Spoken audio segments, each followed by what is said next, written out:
حدیث پاک سنیں گے آپ کی طبیعت بڑی ٹھنڈی ہوگی۔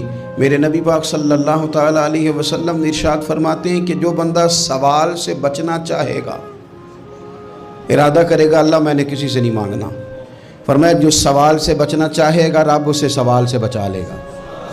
اور جو لوگوں سے بے نیاز ہونا چاہے گا، کہے گا یا اللہ مجھے دنیا داروں کا محتاج نہ بناؤ، اپنی بارگاہ سے عطا فرما۔ جو لوگوں سے بے نیاز ہونا چاہے گا اللہ لوگوں سے بے نیاز کر دے گا۔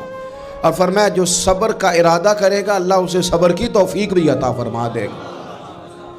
ارادہ تو کرے، پروگرام تو بنائے، توفیق تو اللہ دے گا۔ جو صبر کا ارادہ کرے گا اللہ صبر کی توفیق بھی عطا کر دے گا۔ اور حضور صلی اللہ تعالیٰ علیہ وسلم فرمانے لگے یاد رکھو کسی بندے کو جو بہترین تحفہ دیا گیا ہے نا، اگر کسی کو کوئی بہترین عطیہ ملا ہے تو پھر اللہ تعالیٰ نے اسے صبر عطا فرمایا ہے۔ یہ بہترین تحفہ ہے۔